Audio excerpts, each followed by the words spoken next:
Giles Goddard is a leading activist in the Church of England. He chairs Faith for the Climate, an interfaith network, and while on General Synod, he chaired the Human Sexuality Group.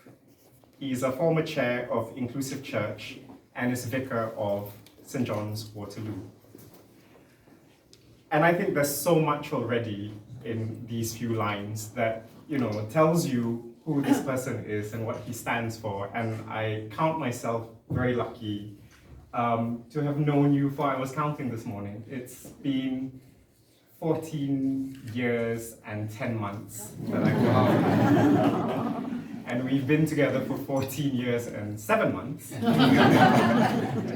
And we've been civilly partnered for 5 years and 2 months. And I've been, the reason why we are having this chat is I've not only walked alongside Giles in our relationship, I'm also very much a part of this church's life, and Giles and I also work very closely together on many, many things, including our work with Faith for the Climate. And as I read this manuscript, and we'll talk about how many times I've read this manuscript, I also remember nearly everything that you write about, because you're writing about your life at St. John's Church, Waterloo. So, how this will work today is, I'll just ask Giles a few questions about the book, about the process, just to whet your appetites in case you haven't read it already.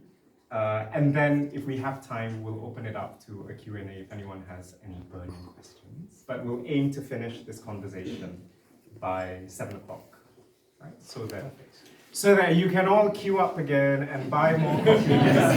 They'll make fantastic Christmas presents, I'm just saying, or birthday presents, and he's here to sign them, and you get them at a special price of £15.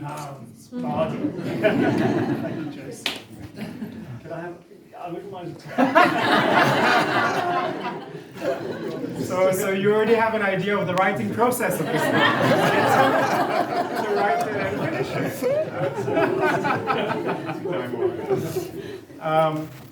So Giles, the thing that we both noticed very pleasantly was the number of people who wrote back immediately when you said, you'd written a book, and they said they got it and they read it.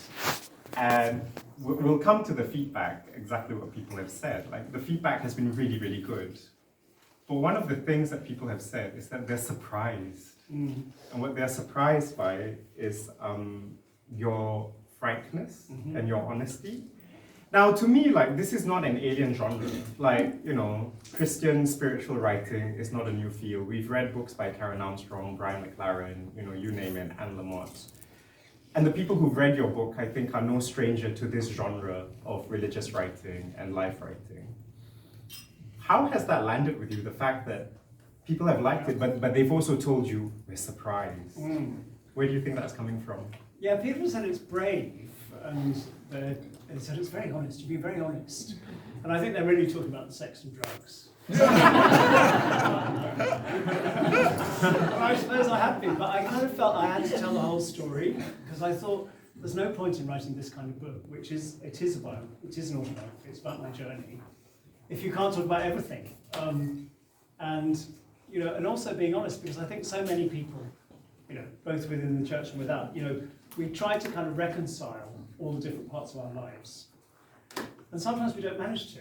And if we don't reconcile the different parts of our lives, we can end up in a bit of a mess. And I have been in a bit of a mess, really, although the public face wasn't really showing that. And there are people here who've been incredibly helpful in that. Julie, thank you. But it's just, we're all human, we're all fragile, we all make mistakes, and we all also want to be loved. And kind of as a gay man growing up in London in the 80s and 90s, I didn't really know how to be loved. And I thought the way to be loved was to live the kind of life that we all lived. Turned out I was wrong, but I had to learn that. And if anybody now reads this story and is kind of touched by it and understands things, then it would have been worth it.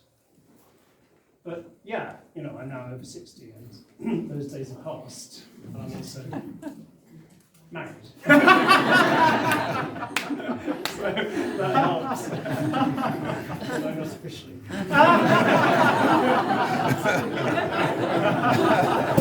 But Halima, maybe Islamically, where are you? So no, it is a question of, if we're going to have real relationships, we're going to be really the people that we're called to be. We need to be able to be ourselves, and that's what the book's about. Really. Yeah, I think that is it, and I think knowing the story that you tell in the book, and just knowing you and knowing what went into the book, I think it's something that we both know already, that faith is not a linear journey, right? There are days when you have it, there are days when you don't. And there's this one bit where you talk about in the book, one Easter morning, we'd set the alarm really early, and I was like, we've got to get to church. And you said, why? I don't want to go to church. And I'm like, you have to, you are the vicar.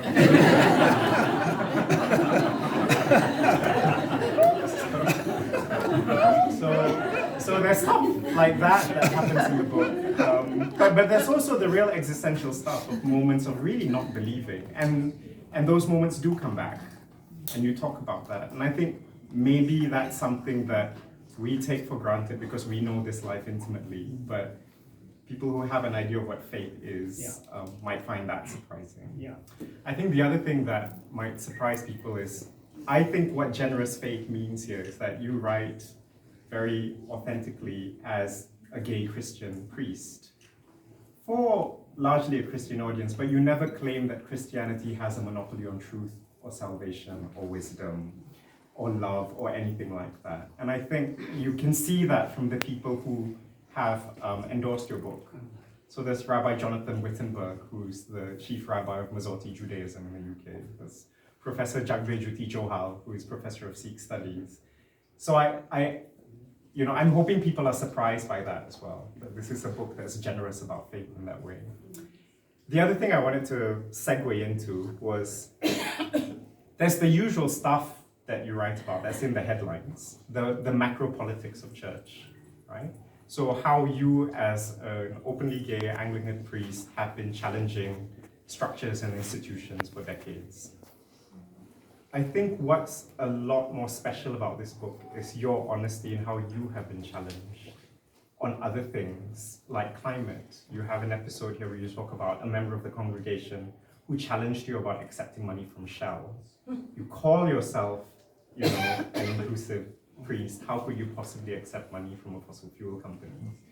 You talk about moments where you're challenged about race, about racism, about Islam and Islamophobia. So I think that's the other thing that's quite generous about this book as well. You're not just talking about how you are this hero, you're talking about how you have been corrected as well. So I want to ask you why you chose to write the book in the way that you did. Tell people about the structure of the book. Well, I didn't. My publisher made me. It was originally going to be a much longer book, and it was going to be a whole series of kind of reflections, theological reflections on God, and why God has been pushed so much to the margins in contemporary society. So Kylie, who's also here, read it, and she kind of said, well, it's like 2 books. And then Christine, who's our publisher, read it and said, well, it is 2 books, you need to drop the second book. So I did. But it was very much a kind of attempt to put faith in the context of the 21st century, and to say it still matters, but also to challenge people's preconceptions, because so often people say, oh, I shouldn't say that because you're a vicar. And it's like, excuse me, now you can read my book and realise that your assumptions about us as Christians are not necessarily correct. And we are all trying to forge our ways forward in a challenging world. And I think in terms of my own challenges, I acknowledge the positions of privilege that I was brought up with and in, and I don't shy away from that. I had in many ways, a very blessed childhood and was up there in the hierarchy. But that, in a sense, is quite narrow. And the great thing about being at St. Peter's Walworth and then being here and meeting you and so many other people is that you do have to challenge your preconceptions, and sometimes it's very uncomfortable. And sometimes you want to you want to take advantage of being a white upper middle class man. because it's more straightforward. But you can't, because that's not how it works. So the book is an attempt to kind of weave all those things together, and at the heart of it is the recognition that the most important thing is understanding who we are in relationship to the people around us. And here we are at the heart of the most diverse city in the world. And how do we turn that into something beautiful? How do we make sure it is something beautiful? And I think that's what we've been trying to do here at St. John's, and that's kind of what the book's about.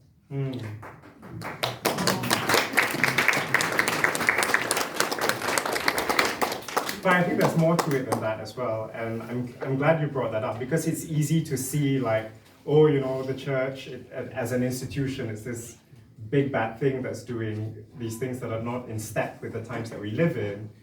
But we at this level are so creative and we're being hampered. And I don't think that comes through in your book. I think it's a lot more complex than that. It shows how the things that work through the institutions actually make their way into our everyday lives, and the way we live our everyday lives are actually reflected in the institutions that we claim have to represent us, right? And one of the things that you do very well, I think, is even though this is a love letter to St. John's, you do tell a warts and all story as well. There is the story of something I remember very well, which is the fiasco of the Christmas decorations of 2014. So it's things like this that make their way into the book as well. So I'm wondering, you're selling this book now to members of your congregation as well. Are they going to like what they read? Well, I did read it quite carefully with the eyes of other people. And also, I hope I'm kind of,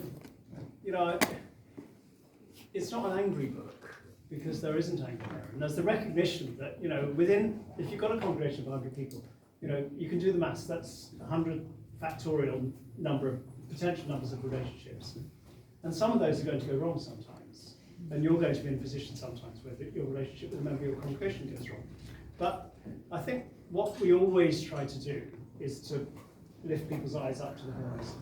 And there might be moments when, something doesn't quite work out, but as long as you can kind of keep looking up at the hope and the love and the faith, then I think it's possible to avoid some of the squabbles that we hear so much about in the church. And also, you look back at Paul writing all those letters to the Corinthians and the Galatians, he was in exactly the same position. He was dealing with people who were kind of at each other's throats. And as far as I know, there's nobody at each other's throats at St. John's, which I'm glad about. But he was always trying to get people to see the bigger picture.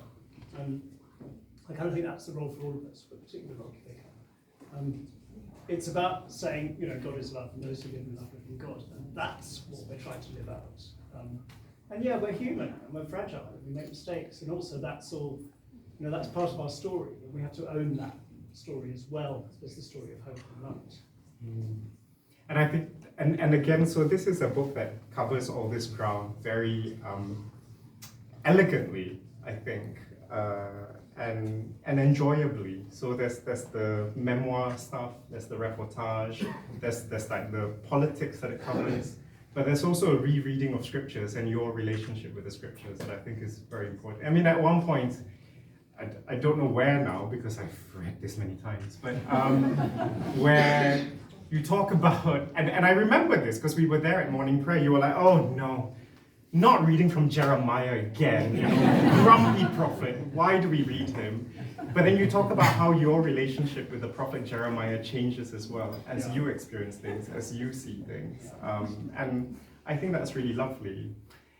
And so this brings me to a question about craft, because I think the way we're talking about this book, it feels like it might have been a work that's just, come out raw from you, you're telling your story, but I know for a fact that you took great care to craft this book. So people have said that they've picked it up and they've opened it first page and they haven't put it down. They read it in one sitting. Many people have said that. And I think that kind of writing isn't done easily. And I wondered if you wanted to say a bit about that. So maybe this statement, writing is rewriting. Do you agree? Writing is rewriting, but writing is also communal. And there's a lot of people who've had input. Kylie is here somewhere, who's right, so there you are. Thank you for that. And you have read it, as I know, and as you keep reminding me, many times. And I didn't really know what it was going to be when I started. I just thought there's a story to tell here. And there's also a kind of passion about speaking about what we're trying to do. And I think I tried to combine the two. And in the end, I think the passionate bit about theology and faith and exploring spirit is for the next book. Interesting. And so we ended up with just telling the story, but wanting to combine them in a way which made sense. And it does jump about a lot. But yeah, I mean, there's a woman called Annie Dillot, she's a brilliant advisor on writing. She says, write a crap first draft, and then once you've written it, then you can keep working on it. And that is what it is. It's like Michelangelo talks about sculpture. You know, he can see. Michelangelo used to kind of see the sculpture inside the block of marble, and then he would chip away and chip away and chip away, and eventually the sculpture it emerged. And there is something very exciting about making it happen, but it takes a long time, and you have to keep doing it. My final prompt for you would be that this is your second published book, but it's not your second book. Having known you all these years, I know that you've been writing a lot. There are unpublished novels. And at some point, I think there was a book that was going to be called The Call of the Curlew. Do you remember this? Yeah. And I thought maybe we'd end with that, because it's also a book of symbols and hope. And I wondered if you wanted to say something about the curlew and how it makes its way back into this book. Yeah, so those who've read it will know that the curlew kind of features, it's a kind of running theme in this book. The reason is partly because we're on a marsh here, and not so very long ago, you know, this was all creeks and grass and all that stuff, mud and curlews. And I love this sense that we're not very far away from a very different world here, just particularly here in the crypt, because it's really not very far down. And also, curlews are a bird under threat. There used to be hundreds of thousands of them in the UK, and the breeding population has reduced dramatically. And it's rather nice, because Shanon and I did a walk recently called St Cuthbert's Way, which is in Northumberland, and there was a moment when we were up high in the hills, and we stopped for lunch, and I moved away, I walked slightly forward, and I saw a curlew flying in the distance and heard its call, and it was absolutely wonderful, and then kind of landed. And then Shanon called me up and said, I think I just saw a curlew. I said, yes, you did see a curlew. We had a kind of moment there. But also yesterday I heard on the radio that curlews are one of the species who are recovering in the UK. So there's a moment of hope because of the way that the RSPB, we love the RSPB, and lots of other organisations are trying to make it happen. Curlews are coming back. So the book ends on a note of hope, and there is a note of hope there as well. Thank you. I wonder, should we take a couple of questions? If there are any burning questions. So I see a hand up